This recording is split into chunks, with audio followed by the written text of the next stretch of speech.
Hello guys! Welcome back sa aking channel. It's been a while na nag-film ako since ang tagal ko na rin hindi gumagawa ng content. So ito na, mag-aano tayo, Shopee haul. Actually, last month ko pa to na-receive and ngayon ko pa lang siya bubuksan kasi sobrang busy sa work tapos wala rin time para mag-unbox nito. Naman itong mga binili ko is mga gamit dito sa bahay kasi marami pa kaming kulang. So, inisa-isa ko na rin siya, tapos inipon ko siya.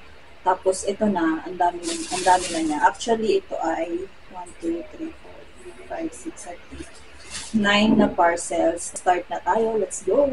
Hopefully, guys, naririnig niyo ko kasi meron nakatapat sa akin na electric fan. And sana hindi ako blurred dyan sa video kasi hindi pa maganda yung camera na ginagamit ko. And sana hindi rin siya nag-glitch kasi yung camera ko ngayon is nag-glitch siya tsaka hindi masyadong maganda yung quality pero okay din naman siya. First, ito yung unahin ko mga sis. Ito na siya.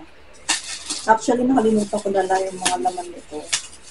Pero yung iba dito, tanda ko pa naman. Gusto ko na rin kasi siyang buksan lahat kasi ang dami na nakatambak sa bahay. Feeling ko, ang kalat-kalat ng bahay pag hindi ka mabubuksan. Okay, first ito. Ito yung acrylic na lagayan. Kasi, nagpagawa nga kasi kami diba ng closet namin and yung cabinet. So, kailangan ko ng organizer para dun sa aking drawer. So, bumili ako ng dalawa. Ayan. Pakita ko na lang yung presyo dyan sa screen kasi nakalimutan ko na rin yung presyo niya. Ayan. Ganito yung itsura niya. Ayan yung malapitan. Ganyan. Acrylic na siya.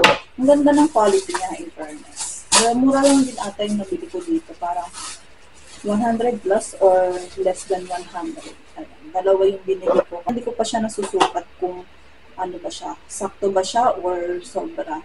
So, titingnan natin kung ano yung ilalagay ko dito. So, ayan siya, yung first na ating binuksan. Ayan, ang ganda. Ang aesthetic. Okay, the second one is, okay. Ito yung brush. Kasi kailangan ko ng brush dahil ang hirap mag-is-is kapag kailangan ko mag-is-is ng lababo, ganyan. Ito yung sa lababo. Kasi meron din akong binili para sa CR. So, ito pang lababo lang. Wow! Dami lang. 5-in-1 pala siya na magic brush. So, may brush, may hook, may USB, may sponge, may polisher. So, ayun siya. Dami rin na. Ganito yung itsura niya. Mga sis. Ayun, ganyan. So, di battery siya. Ay, di battery. Di charge. So, kapag lobat siya, malalaman. Ay, ganda. Excited na ako mag-release. Kapag ganito yung ginagamit mo lang is yung parang liha ba yun? Tsaka yung ganito. Ganyan. Ay! Ikaw marang bili. Perfect tong brush na to.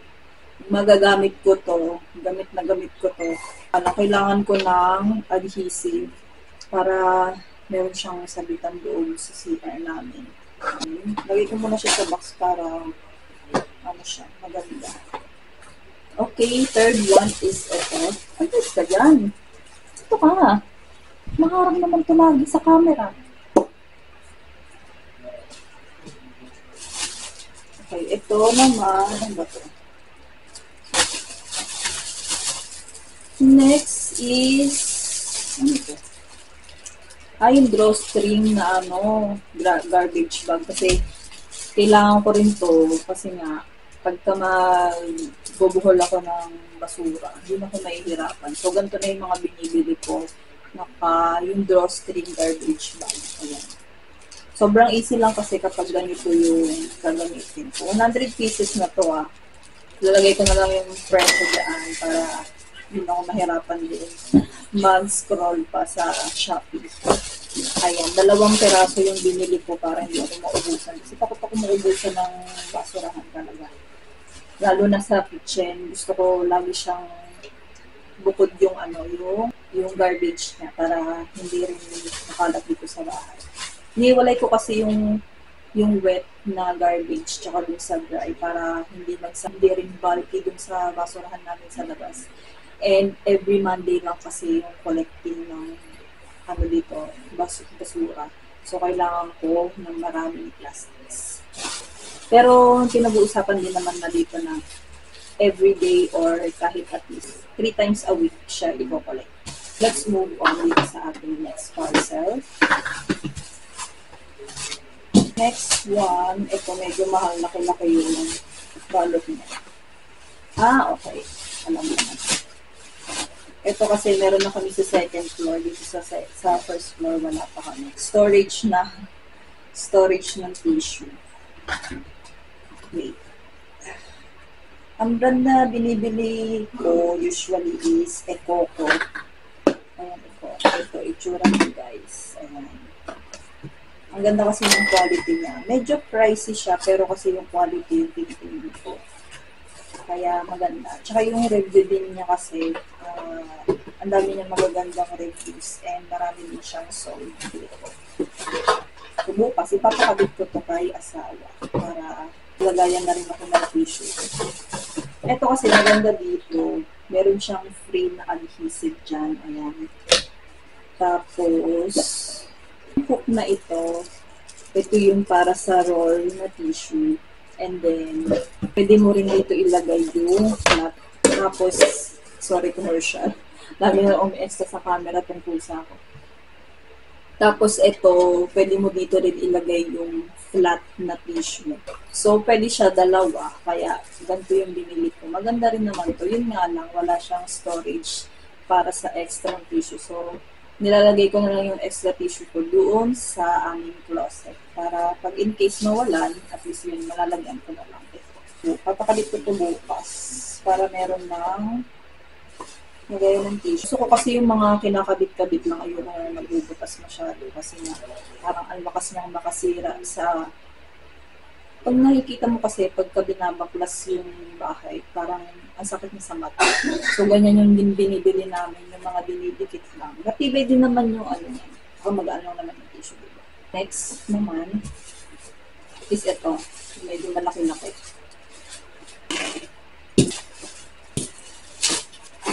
Another, ano pa dito? Organizer. Okay. Tanda ko na to. So, parang nasa 200 plus ata yung bibili ko nito. Tapos yung brand niya is Mukaukin. Di ba kung anong basa doon mga Zels. And ganyan siya. Ito is 3-layer organizer kasi marami akong perfume doon sa taas. So, kailangan ko ng organizer. Ito siya. Ang ganda. Yung organizer ko doon, flat lang siya. So, hindi ko nakikita lahat and hindi ko lahat nagagamit. Ganyan yung itsura niya.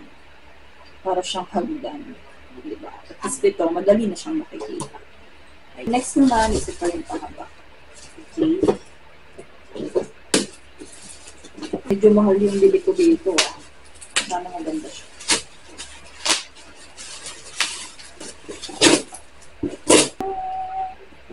Ay, ang ganda. Multi-functional electric cleaning brush. So, meron ako 9-in-1 or sanitary car, can clean the house. Fast charge in 3 hours, use continuously for 90 minutes, maximum power 25 watts. Ayan siya. Ayan, ganda. Excited na akong gamitin ito. Papa-excite. Alam nyo yung pagka nagbubukas ako ng parcel, ito na yung kasiyahan ko. Pagka may bago kasing bahay, alam mo yung ang dami mong gustong bilhin, ang dami mong gustong makita, ang dami mong project na gusto mong iayos, gano'n, di ba? Wow! Basta mga sis, pakita ko na lang sa inyo, tsaka i-review ko kapag nagamit ko na siya. Last 3 parcel. Ito magkakasama tong mga to. Kasi sabay-sabay ko siyang in-order din sa isang shop lang para medyo mababa lang yung shipping fee. Right? There! Ay, ang lambot! Ang ganda. Unan. Bumili ako ng 2 unan. Isang white at isang orange. Itong orange lalagay ko to sa kotse. Kasi gusto ko may unan doon kapag kawari na masa mahabang biyahe kami. Gusto ko nang may unan. At least di ba komportable. So, matutukan yan. Ang ganda ng quality. Amazing. Amazing sa quality. Nalubhan ko ba ito? Parang may goma. Ayan siya. Ang ganda. Very pink. Ganito yung binili ko kasi fan ako ng pink. Tapos itong white, ilalagay ko doon sa aking vanity. Kasi yung ano ko doon, yung foam ko doon sa vanity chair. Ganda. Alam ko, mura ko lang ito nabili. Ganda na quality niya. Na-inlove ako. Okay, thank you, Shopee. Salamat, Shopee. Next, lastly. Okay, ito, isang square na box.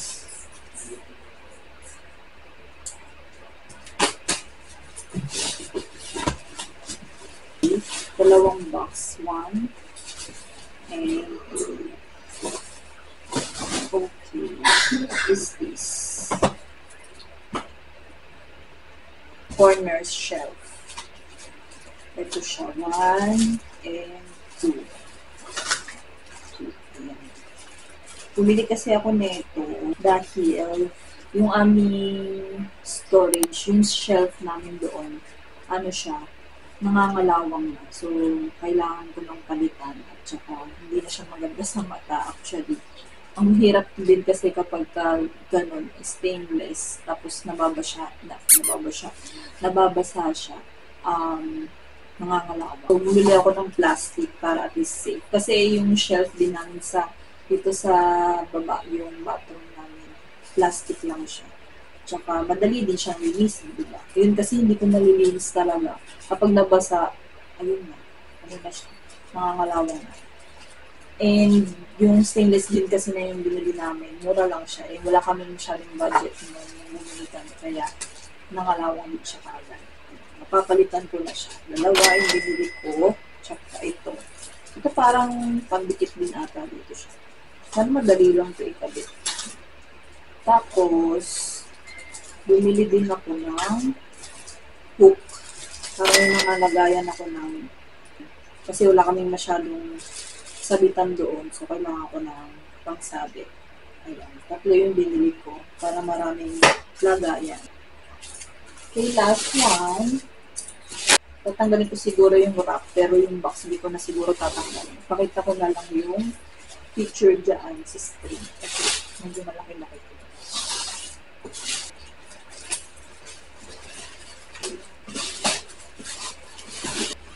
Glass mirror. Yung glass mirror kasi na to, diba? Yung last na bumili ako is maliit lang siya. So, bumili ako ng bago. Yung medyo kaparehas dun sa, hindi pala medyo, yung kasing dun sa taas. Para at least, diba, standard yung sizing niya. So, ito, bumili ako ng isa pang mirror. Kasi wala pang mirror dito sa baba. Kailangan ko ng mirror. Ganyan. Ay, ang ganda. Pakita ko na lang din sa screen, guys, yung kanyang actual na yung pinaka-itsura niya para may idea kayo.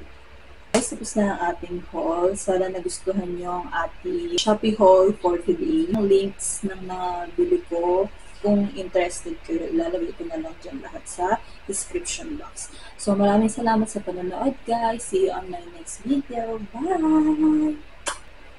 Bye-bye! Malaki na siya, no? Malaki na ng baby ko. Bye! Love you!